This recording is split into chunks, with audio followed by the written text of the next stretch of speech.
Widih, anime baru nih. Tapi kalau diingat-ingat kok mirip Demon Slayer ya? Apakah bakalan lebih bagus dari Kimetsu no Yaiba atau cuma modal plagiat doang? Waduh, nih war fandom nih mari gini guys. Ya halo, kembali lagi bersama aku di channel Manus Production. Dan seperti biasa kita udah masuk Spring 2025, yang pastinya aku bakalan bahas anime musim Spring 2025 nanti. Dan jujur aku nemu satu anime yang cukup menarik perhatianku, dimana konsepnya itu mirip Kimetsu no Yaiba. Ya, pembasmian iblis. Langsung aja, apa itu animenya? Animenya sendiri berjudul Kijin Gento Uso, atau judul bahasa Inggrisnya adalah Sword of the Demon Hunter. Dari judul aja udah mirip-mirip ya. Kalau kalian nggak tahu nih, anime merupakan adaptasi dari novel. Dan episode pertamanya sendiri itu udah berdurasi sekitar 53 menit kalau aku inget ya. Jadi anime ini sendiri itu berlatar sama kayak Kimetsu no Yaiba di era kuno gitu.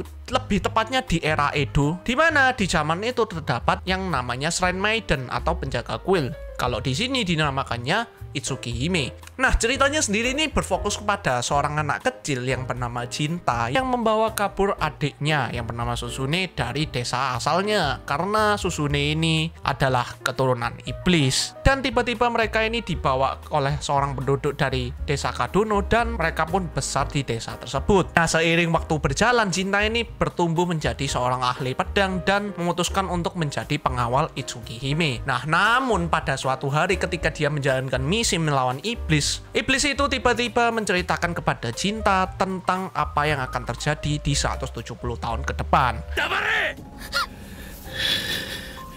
Ya kira-kira gitulah garis besar ceritanya. Dan ya, first impressionku ini beneran melebihi Kimetsu no Yaiba ya. Tapi bang, Kimetsu no Yaiba kan grafisnya bagus. Tapi bang, Ufotable kan nggak buat anime ini. Bacot lah kalian guys. Anime itu nggak melulu tentang studio atau animasi doang. Ya, bisa juga tentang cerita, musik, dan lain-lain. Secara plot, aku lebih tertarik sama anime ini. Entah kenapa anime ini dari episode pertamanya itu yang berdurasi 53 menit itu bisa ngehook gitu loh ke aku daripada Kimetsu no Yaiba ini. Ya mungkin karena ceritanya ini lebih berat dan lebih dark dibanding Kimetsu no Yaiba yang menurutku ini mungkin lebih fit ke selera aku ya. Ya mungkin bisa kalian katakan kalau pendapatku ini bisa dibilang menurut selera lah ya. Tapi beneran dari awalan anime ini sendiri itu kayak misterius banget gitu loh. Bahkan dari episode pertamanya itu aku itu penasaran gitu loh, apa yang akan terjadi di anime ini sendiri, gimana endingnya, apakah kemungkinan MC-nya mati ya, aku gak tahu ya. Tapi yang jelas dari episode pertamanya yang berdurasi hampir 1 jam ini beneran beda banget gitu loh daripada Kimetsu no Yaiba.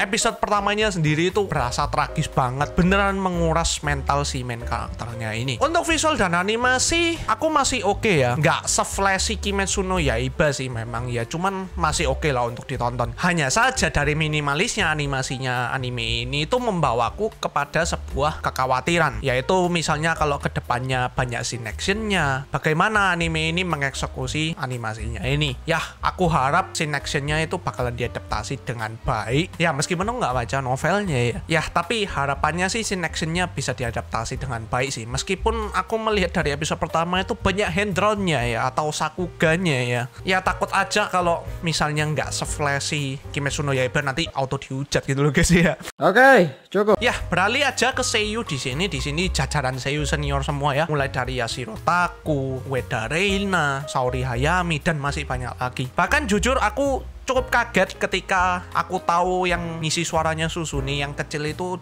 adalah Ueda Reina, karena biasanya aku dengar suaranya Ueda Reina itu karakter yang adem-adem gitu loh. Dan sempat aku mikir, nih beneran Ueda Reina ya? Oke, cukup. Ya udah, gitu aja first impressionku tentang anime Kijin Gento Uso ini. Anime pertama yang aku bahas di musim Spring 2025 ini. Ya mungkin nilai jual anime ini sendiri berbeda dari Kimetsu no Yaiba, dimana Kimetsu no Yaiba itu lebih dijual ke animasinya, sedangkan Kijin Gento Uso ini mungkin lebih menjual ke ceritanya. Please jangan hujat aku, karena ini masih first impression.